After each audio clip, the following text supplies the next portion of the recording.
ازيكم عاملين ايه النهارده؟ الفيديو هيتكلم ازاي ان انا حليت مشكلة ان الايصال هنا.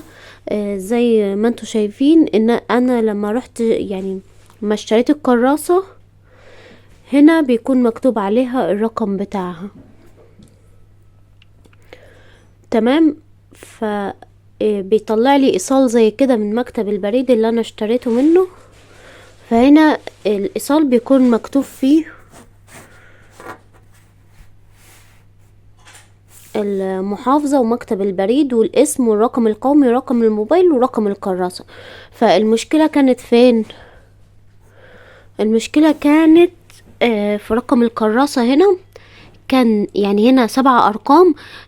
رقم الكراسة في الإيصال اللي أخدته من البريد اللي هيترفع على الموقع في رقم زيادة.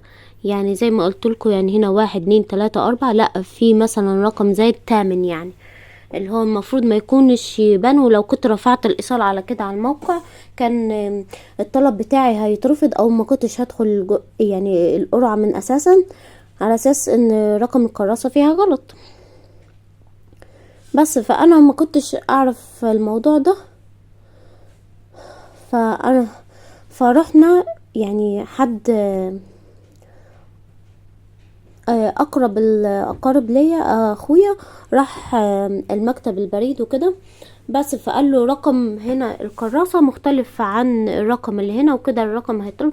فالموظف قعد يماطل معاه ويقول له لا ومش هيحصل حاجة وهي كده صح ودي.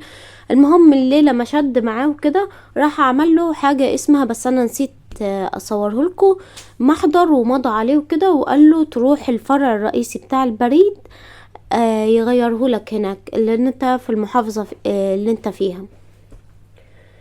بس بعد ما اخد المحضر وكده وراح بيه على فرع البريد الرئيسي اللي في المحافظة، قالوا له لا، وقعدوا يزعقوا معاه هناك ودي، وقال لازم بيطلع فوق عند خدمة العملاء. بس فقالوا له لا، لازم الشخص بنفسه وما ينفعش حد يغيره غير الشخص بنفسه. فانا فضيت نفسي في يوم رحت هناك. اكتشفت لما طلعت فوق عند خدمة العملاء في البريد الرئيسي بتاع المحافظة، لقيت ان هما يعني عاملين الموضوع ده تقريبا مع اغلب الكراسات.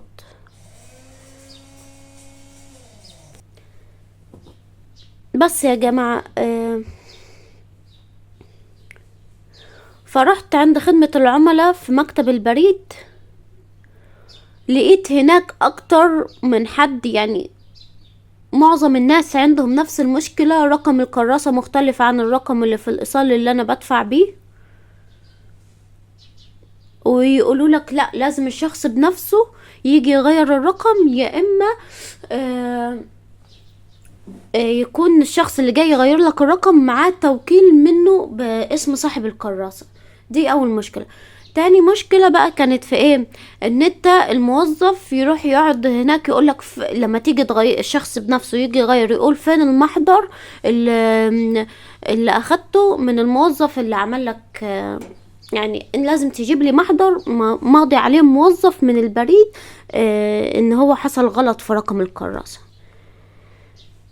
بس فانا بحكي لكم المشكله دي علشان كله ياخد لباله، وحتى في المسابقات الجايه لما ينزلوا حاجات زي كده خدوا لبالكم يا جماعه. بس فانا اديته يعني اخويا اخد المحضر من الموظف مضى عليه بعد ما شد معاه، يعني هو ما كانش راضي يديله محضر ويقوله لا هي كده رقم الايصال صح وما فيهوش يعني رقم الكراسه صح وما فيش حاجه غلط ومش هيعمل حاجه. ليلة ما شد معاه، الليلة ما عمل له المحضر ومضى عليه. ولما راح هو ما رضيوش، قال له لازم الشخص بنفسه يا اما تكون عامل توكيل. وانا لما رحت هناك المكتب الرئيسي في خدمة البريد، هتطلع فوق تقول له عايز خدمة عملاء تصحيح بيانات. بس فانا اخدت المحضر واخدت صورة البطاقة والرقم اللي سجلت بيه الكراسة، بس لازم يكون صحيح. ورحت بنفسي. فرحت لقيت اكتر من حد عندهم نفس المشكلة وبيزعقوا معاهم ومش راضيين يعملوا لهم يصححوا لهم الرقم. فانا قال لي محتاجة ايه يا استاذة؟ قلت له حضرتك عايزة اصحح البيانات، رقم الكراسة في الايصال غلط. فاخد مني صورة البطاقة وعليها رقم التليفون اللي مسجلة بيه، اللي اتسجلت بيه هناك في مكتب البريد الفرعي، واخد مني المحضر، واخد الايصال ده صورة من الايصال. اخد مني الايصال اللي هو الاصلي اللي مختوم بختم النسر الاصلي ده، انا صورته بس، ودبسهم في بعض، ودخل على الجهاز وغير لي رقم الكراسة وخلاها نفس المكتوب على الكراسة هنا، ومشيت. بس فأي حد يحصل معاه يعني انتبهوا، عشان بعد التعب ده كله تدفع فلوس. يعني الكراسة هنا تمنها الإجمالي 350، هي تمنها 300 بس انت بتدفع 350. اللحظة مش واضحة.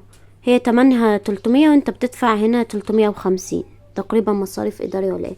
فبعد التعب ده كله وفي الآخر الكراسة بتاعتك تترفض علشان غلط في رقم الكراسة وانت ما تكونش واخد لبالك يعني، ودي مش غلطتك انت. بس حبيت انبه عليكم لما تيجوا تروحوا تغيروا رقم الكراسة لازم الشخص بنفسه يكون واخد معاه صورة البطاقة ومكتوب عليها رقم التليفون، ويكون واخد معاه محضر ماضي عليه موظف من الفرع اللي انت طلعت منه يعني رحت اشتريت منه الكراسة. وان شاء الله خير، وكل ان شاء الله ربنا يكرمه ويتقبل في الوحدات السكنية. واستنوني في الفيديوهات الجاية، هنشرح برضو خطوة بخطوة الكراسة موجود فيها ايه وازاي تقدم على الموقع.